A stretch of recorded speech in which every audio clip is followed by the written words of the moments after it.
চাপতে গিয়ে হয়ে গেছে আমার একটা বড় বিপদ। যে লক্ষ্যর দিকে তুমি স্থির থাকবে সেটা ঠিক তোমার পূর্ণ হবেই হবে। এখানে গঙ্গার ধারে এত সুন্দর হাওয়া। এই দেখো ফাইনালি রিয়াদির সাথে আমি খেতে বসে গেছি। এই দেখো রিয়াদি কিন্তু রেল লাইন পার করে চলে যাচ্ছে দাদা ভাইয়ের কাছে। লা লা লা লা লা মিনুকে নিয়ে ট্যাঙ্গে ট্যাঙ্গে করছে। কিন্তু আমার ভয় লাগছে বন্ধুরা, ওটাই পুরনো। তারপরে এতটা ঠিলে দেখছি রিয়াদি আমাকে বারবার বলছিল, আর আমার মন পুরো শান্ত হয়ে গেল। রিয়াদি আমাকে রাত 11:30টার সময় ফোন করেছিল। তারপর থেকে আমার ঘুমই আর আসেনি, এত এক্সাইটেড ছিলাম। দেখো সকাল সকাল বেরিয়ে পড়েছি সেই গিফটটা হাতে নিয়ে।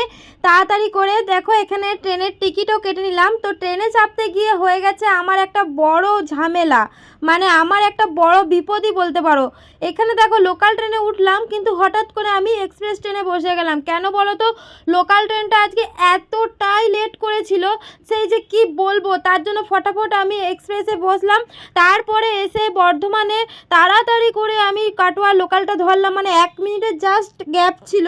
তো সেই টাইমে আমি রেল লাইন দিয়ে হেঁটে হেঁটে দৌড়ে দৌড়ে এসে কাটোয়ার ট্রেনটা ধরলাম। কাটোয়ায় নেমে এবার দেখো নবদ্বীপের ট্রেনটা এখানে ভালোই ধরতে পেরেছি, কারণ নবদ্বীপের ট্রেনটা এখানে 10 মিনিট দাঁড়িয়ে ছিল। আমার খুব ভালোই হলো, আস্তে আস্তে চাপলাম নবদ্বীপের ট্রেনে। তো সাফার করে আমি রিয়াদির ঘর ঠিকই পৌঁছে যাই। তিনটে ট্রেন পাল্টানো, 2টো টোটো, একটা নৌকা আর একটা বাস, মানে সব পুরোটাই জার্নি আমি তোমাদেরকে দেখাচ্ছি। ভিডিওটা পুরোটা দেখতে থাকো। আর একটা কথা কি জানো তো, লক্ষ্য স্থির থাকলে সেই যে লক্ষ্যর দিকে তুমি স্থির থাকবে সেটা ঠিক তোমার পূর্ণ হবেই হবে। আমার যেরকম ইউটিউবে একটা সাকসেস হওয়ার ইচ্ছা, তো সবার ফার্স্ট এটা আমার ইচ্ছা। সেকেন্ড ইচ্ছা ছিল কিন্তু ইউটিউবারদের মধ্যে আমার রিয়াদির সাথে দেখা করার খুব ইচ্ছা ছিল, সেটা আজকে আমার ফাইনালি হলো বলতে পারো। মানে রিয়াদির সাথে আমি অনেক যোগাযোগ করার চেষ্টা করেছি, ফাইনালি সে আমাকে পারমিশন দিল যে আমার সাথে দেখা করতে আসো। তো বন্ধুরা ফাইনালি আমার ট্রেন জার্নি শেষ। এবার আমি যাব টোটো করে নৌকা ঘাটে। তো ওখান থেকে নৌকায় চাপবো, মায়াপুর ঘাটে নামবো, আবার মায়াপুর ঘাট থেকে ধুবুলিয়ার বাস ধরবো। তো তোমরা পুরো ভিডিওটা দেখতে থাকো। সকাল থেকে তিনটে ট্রেন পাল্টিয়ে এলাম, ফাইনালি আমার ট্রেন জার্নিটা শেষ হলো। টোটোটা ধরি, এবারে দেখা যাক কি হয় না হয়। তোমরা ভিডিওটা দেখতে থাকো। এবার দেখো বন্ধুরা, নবদ্বীপ স্টেশনে নেমে আমি টোটো ধরে নিয়েছি ফেরিঘাট যাওয়ার জন্য। এখান থেকে নবদ্বীপ স্টেশন থেকে ফেরিঘাট যাওয়ার জন্য 20 টাকা করে ভাড়া নিল। তারপরে দেখো একটু মিষ্টি কিনে 5 টাকা দিয়ে নৌকা ভাড়ার টিকিট করলাম। এখানে দেখো বাঁদরটা কিন্তু তাদের হাতে ব্যাগ বা কোনো কিছু থাকছে, তার সেই বাঁদরটা খাবার ভেবে না নিয়ে নিচ্ছে জিনিসগুলো। এখানে দেখো নৌকাতে উঠে গেলাম, আর নৌকার উপরে এতটাই রোদ, কেউ কিন্তু নেই, পুরো একটা বাইক ছাড়া আর আমি। তো এখানে আমি উঠে গেলাম, আমার মজাও লাগছে খুব। আমার গায়ে রোদ কিছু লাগছে না, যতই গরম লাগুক। আমি রিয়াদের কাছে যেতে পারছি, এই আনন্দে মানে আমার সমস্ত কষ্ট ভুলে গেছি আমি। এই দেখো এখানে মায়াপুর মন্দিরটা। হরে কৃষ্ণ, সবাই একটু কমেন্টে বলে দেবে হরে কৃষ্ণ। তো এখানে দেখো এই নৌকাটার কাছে আসবে, তারপরে এই নৌকাটা ছাড়বে। তো ফাইনালি আমাদের নৌকাটা দেখো ছেড়ে দিয়েছে। আর আমি তো এখানে গঙ্গার ধারে, এত সুন্দর হাওয়া, গঙ্গা নদীর ওপর। রোদটা আমার বোঝাই যাচ্ছে না, আমি বুঝতেই পারছি না, এত সুন্দর হাওয়াও চলছে। অনেক মানুষ দেখছি ছাতা নিয়ে দাঁড়িয়ে রয়েছে, তাদের হয়তো রোদ লাগছে, আমার তো বেশ ভালোই লাগছে। এভাবে নৌকা করে যেতে যেতে নবদ্বীপ ঘাট থেকে মায়াপুর ঘাটে এসে উঠলাম। এখানে দেখো মায়াপুর ঘাটে নেমেই একটু হাঁটা দিয়ে দিয়েছি আমি।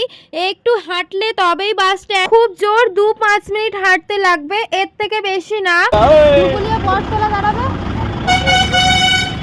তো বন্ধুরা এটা আমার সত্যি করে অচেনা জায়গা, তাই লজ্জার কিছু নেই। ওই জন্য বাসওয়ালাদেরকে ভালো করে জিজ্ঞাসা করে নিলাম যে ধুবুলিয়া বটতলা দাঁড়াবে কিনা। বাসে চেপেও কিন্তু শান্তি নেই বন্ধুরা, প্রায় 8 ঘন্টা পর ছাড়লো। বসে থাকতে থাকতে বোর হয়ে যাচ্ছিলাম। তারপরে দেখলাম এত সুন্দর জিনিস রাস্তার ধারে, দেখো টবের মধ্যে কি সুন্দর ফুল গাছগুলো লাগানো। আর এখানে দেখো মায়াপুর গেট, এখানে 11 নম্বর গেট, যেটা ঈশ্বরদা ভবন দেখালাম। আর এই দেখো মায়াপুর মন্দির। হরে কৃষ্ণ সবাই কিন্তু বলো কমেন্টে। আর এখানে দেখো আমার কিন্তু একটা দুর্ভাগ্য, সত্যিই আমার খুব মন খারাপ, এত দূর এসে ভগবানকে দর্শনই করতে পারলাম না। এই দেখো এই মায়াপুরের গেট, এখানে কিন্তু বাসটা প্রায় 10 মিনিট দাঁড়িয়ে ছিল। মন্দিরের ভেতরে ঢুকলে আর করলে এই বাসটা ছেড়ে দেবে, ওই জন্য আর বাস থেকে নামলাম না। এদিকে দেখো আরেকটা গেট রয়েছে, এখানে কত নম্বর গেট এটা কিন্তু আমি ঠিকঠাক দেখতে পেলাম না, তাই তোমাদেরকে বলতেও পারলাম না। এখানে দেখো ধুবুলিয়া বটতলা নামার পর আমি কিন্তু টোটো ধরে নিয়েছি রিয়াদির ঘর যাওয়ার জন্য। এই দেখো ফাইনালি রিয়াদির সাথে আমি খেতে বসে গেছি। অনেকক্ষণ ব্লগটা স্টপ রেখেছিলাম, মানে ভিডিও টিডিও কিছু করিনি, এতটাই এক্সাইটেড ছিলাম। রিয়াদি আর আমি খেতে বসে গেছি। তো রিয়াদি এতটাই ভালো, খালি বলছিল কথা বলে ভিডিও করো, কিন্তু আমি এতটা লজ্জা পাচ্ছিলাম সে যে কি বলবো। আর রিয়াদির মা তো খুবই ভালো। এখানে দেখো বিকেল বেলায় কিন্তু আমি রিয়াদির ভিডিও ধরতে চলে এসেছি। আর এটা কে বলো তো, তোমরা অনেকজনাই চেনো। এই দেখো দাদা ভাই কিন্তু চলে এসছে রিয়াদিকে নিতে। এই দেখো রিয়াদি কিন্তু রেল লাইন পার করে চলে যাচ্ছে দাদা ভাইয়ের কাছে। লা লা লা লা লা লা লা লা লা লা। তারপরে আমিও কিন্তু রেল লাইন পার করে চলে যাচ্ছি। ভালো আছো? তারপরে দেখো দাদার গাড়ি করে আমরা তিনজনা চলে যাচ্ছি। তো এখানে দেখো বসার জায়গা হচ্ছিল না, আমার একটু মোটা সোটা মানুষ তো তবুও যেমন তেমন করে বসে গেছি, ঠিকঠাক করে বসার জায়গা হয়ে গেছে। তো একটু ঘুরে টুরে আবার বাড়ি চলে আসি। তো এখানে দেখো রিয়াদির সেই ভাইরাল বিড়াল দুটো, একটা হচ্ছে মিনু আর এই বিড়ালটার নাম আমি জানি না। তো এখানে দেখো মিনু কি সুন্দর শুয়ে রয়েছে। আর এই দেখো রিয়াদি কিন্তু মিনুকে কলে নিতে চলে গেল। আর আমি কিন্তু রিয়াদির সাথে রাত্রেবেলায় আজ থেকেছি, কারণ কালকেও আরেকটা ভিডিও করব। এখানে দেখো রিয়াদি আবার কি করছে, মিনুকে নিয়ে ট্যাঙ্গে ট্যাঙ্গে করছে, ট্যাঙ্গে ট্যাঙ্গে ট্যাঙ্গে ট্যাঙ্গে। আর মিনু কিন্তু আরামসে রিয়াদির কোলে ঘুমাচ্ছে। আমি আবার ওর মাথায় একটু করে হাত বুলিয়ে দিলাম, বাবা কি আরাম নেয়। আর এই বিড়ালটা দেখো এ কামড়ায় বলে একে কলে নেয় না, রিয়াদি বলছিল খুব কামড়ায়। তো সন্ধেবেলায় এভাবে একটু আড্ডা দিয়ে নিলাম আধ ঘন্টা, তারপরে আবার রিয়াদির ঘরে চলে গেলাম। মানে এটা রিয়াদির মা বাবার বাড়ি ছিল, মানে একটা নতুন বাড়ি ছিল। আবার রিয়াদি যেখানে যে ঘরটাতে একা থাকে সেই ঘরটাতে চলে এলাম। এখানে দেখো রিয়াদির বৌদি আর নবনীতা দি, তোমরা অনেকজনে চেনো। তো এখানে পেডিকিওর করছিল। তারপরে আবার কিন্তু রিয়াদির গাড়িতে চললাম, এখানে কারেন্ট চলে গেছিল। এখানে দেখো রাত্রেবেলায় খেতে বসে গেছি আমরা।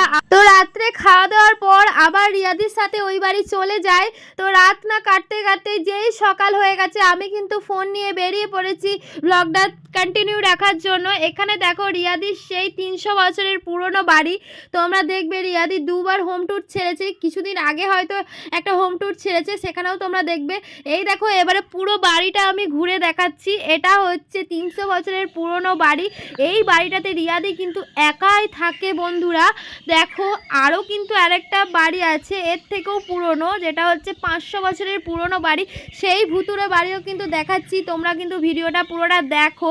এই দেখো জুতো পরে নিয়েছি আমি বাইরে যাব বলে, মানে এই গেট থেকে বেরিয়ে রিয়াদির নতুন বাড়িটাও দেখাচ্ছি এবং 500 বছর পুরনো বাড়িটাও দেখাচ্ছি। তো গেটটাকে আস্তে আস্তে খুলে আমি আবার আস্তে আস্তে লাগিয়ে দিলাম।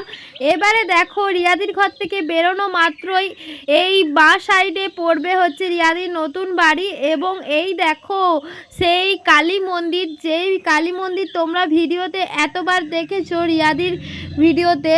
তো এখানে দেখো সেই কালী মন্দির, আমি তো খুব মন ভরে দেখছি যে কালী মন্দিরটা আমি এতদিন ভিডিওতে দেখছিলাম সেটা এখন আমি নিজের চোখে দেখতে পাচ্ছি। আর এই দেখো সেই ভুতুরে ভয়ানক 500 বছরের পুরনো বাড়ি। বাড়িটার দিকে আমি যত এগোচ্ছি তত কিন্তু আমার ভয় লাগছে বন্ধুরা, জানি না কেন এতটাই পুরনো। তারপরে এতটা ঠিলে দেখছি বাড়িতে, মানে শুনশান একবারে। ভয়ে আমি চলে এসেছি বাবা আবার রিয়াদির ঘরে, আর আমি বাইরে ছিলাম না। এখানে দেখো এসে মিনুকে খুব কলে নিচ্ছি, খুব আদর করছি। একে আমি তোকে অনেক দেখেছি রে মিনু তোকে, কিন্তু তোকে আমি আজ ফাইনালি কলে নিবার আমার সৌভাগ্য হলো রে। তো তারপরে দেখো ব্রাশ করতে লেগে গেছি, রিয়াদির নতুন বাড়িতে চলে এসেছি। তো সেকেন্ড দিন এটা কিন্তু রিয়াদির সাথে আবার আমি বেরিয়ে পড়েছি ভিডিও করার জন্য এবং রিয়াদির ভিডিও ধরার জন্য। এখানে দেখো আজকে দাদা ভাই চলে এসছে। খালি রিয়াদি আমাকে বারবার বলছিল কিন্তু তুমি কিন্তু কথা বলে ভিডিও করো, এইভাবে কিন্তু ভিডিও ভাইরাল হবে না। তো আমার কিন্তু প্রচণ্ড লজ্জা লাগছিল, আমি কিন্তু কথা বলে ভিডিও করিনি। এখানে দেখো একটা এত সুন্দর জায়গা। মহাদেব, মহাদেবকে দেখাবো, পিছনে দেখেছো ওটা? দেখাবো। লাইট চলে যাবে তো লাইট চলে যাবে বলে মহাদেবকে দেখাতে বলছিল দাদা ভাই। তো সন্ধে সন্ধে করেই আমরা এসেছিলাম। এখানে দেখো কত রকম ফুল গাছ লাগানো রয়েছে, ঝাউ গাছ। আর ওই দেখো একটা এত সুন্দর হ্রদের পাড়ে কিন্তু শিব ঠাকুর বসে রয়েছে। আমার তো দেখে সত্যি খুব মন জুড়িয়ে গেল। তোমরা কিন্তু কমেন্টে বলো সবাই হর হর মহাদেব। এই পার্কের ঝাউবনগুলো আমার এতটাই সুন্দর লাগছিল যে আমি ভিডিও না করে থাকতে পারলাম না। এত সুন্দর আমার জায়গাটা লেগেছে, খালি মনে হচ্ছিল এটা যদি আমাদের পানাগড়ের কাছে হতো তো আমি প্রতিদিন আসতাম। এবারে দেখো রিয়াদি আর আমি আমার চ্যানেলে একটা শর্ট ভিডিও ছাড়বো ট্যাঙে ট্যাঙের গানে, তো ওটাই আমরা করে নিচ্ছিলাম, ট্রেন্ডিং চলছিল। আর রিয়াদি এত সুন্দর ডান্স করছিল, আমি তো তার সাথে পারছিলাম না, আমার নিজেকে দেখে লজ্জাও লাগছিল, ওই জন্য আমার মুখে হাসিও ছিল না, আমার ভালো লাগছিল না, মানে আমি নাচতেও জানি না আর কি। আর আমার মুখটা এতটাই রুক্ষ শুষ্ক হয়ে গেছে আর চোখের তলা পুরো কালির ছাই হয়ে গেছে, কি করব। আর তো তারপরে মহাদেবকে দেখার পর আমার মন পুরো শান্ত হয়ে গেল, মনে হলো এখানেই আমি যেন সারা রাত কাটিয়ে দিই, এতটাই মনটা শান্ত লাগছিল। তো তারপর সন্ধে হয়ে গেছিল, আর ভিডিও করা যাবে না, আলো আসছিল না, তো তার জন্য আমরা ওখান থেকে বেরিয়ে পড়লাম। আর এখানে দেখো এত সুন্দর একটা দুর্গা ঠাকুরের মূর্তির ছবি লাগানো রয়েছে। আর এদিকে দাদা ভাই আর দিদি ভাই কি সুন্দর ট্যাঙে ট্যাঙে গানে আবার নাচছিল। তো ট্যাঙে ট্যাঙে করতে গিয়ে আমারও আজকে ট্যাঙে ট্যাঙে হয়ে গেছে, চোখ মুখের অবস্থা দেখো। তারপরে আমরা ওখান থেকে বেরিয়ে পড়ি। দাদা ভাই এবার আমাদেরকে নিয়ে চলে আসে এখানে চিকেন এগরোলের দোকানে। এখানে একটা করে চিকেন এগরোল আমি আর রিয়াদি খেয়ে নিলাম, দাদা ভাই খেলো না, বললো আমি খেয়েছি। এখানে একটা দাদা ভাই কুলপিই খেলো। তো তারপর সেই রাত কাটাবার পর আমি কিন্তু বাড়ি ফেরার উদ্দেশ্যে আবার রওনা দিই, কারণ বাড়ি তো আমাকে ফিরতেই হবে। রিয়াদিকে ছেড়ে আমার আসতে একটুও ইচ্ছা করছিল না, কিন্তু বাড়ি তো ফিরতেই হবে, বলো বাড়িতে অনেক কাজ আছে না। এখানে আমি দেখো রিয়াদির ঘর ছেড়ে চলে আসছি বলে আমি কি দুঃখ না করে রিয়াদির ঘরটাকে টাটা করছি। আর রিয়াদি কিন্তু ঘুমোচ্ছিল, তার জন্য রিয়াদিকে আর ডিস্টার্ব করিনি। তো সকাল সকাল বেরিয়ে পড়লাম। এই দেখো রিয়াদির নতুন বাড়িটা তখন দেখানো হয়নি, এখন দেখিয়ে দিলাম। তো চলো বন্ধুরা, এবার আমি রিয়াদির বাড়ি থেকে আমার ঘর যাওয়ার উদ্দেশ্যে রওনা দিলাম। সকাল 6টা বাজে এখন। তো চলো, ভিডিওটা কেমন লাগলো অবশ্যই কমেন্টে জানিও। আর এই দেখো রিয়াদিদের সেই বিখ্যাত কালী মন্দির, ভাইরাল কালী মন্দির, তোমরা দেখেছো ভিডিওতে, এখানে হচ্ছে কালী মন্দিরটা। তো চলো তাড়াতাড়ি করে আমি যাচ্ছি, ট্রেনের টাইম হয়ে গেছে। তো 6টা বাজছে এখন, 7টার সময় আমার ট্রেন আছে। ভিডিওটা কেমন লাগলো অবশ্যই কিন্তু কমেন্টে জানিয়ে দিও। আর ভালো লাগলে অবশ্যই লাইক শেয়ার সাবস্ক্রাইব করে আমার পাশে থেকো। আর এরকম অনেক ভিডিও আসছে, blog, mini blog, makeup video, transaction video, সব দেখতে থাকো। তো চলো, বাই।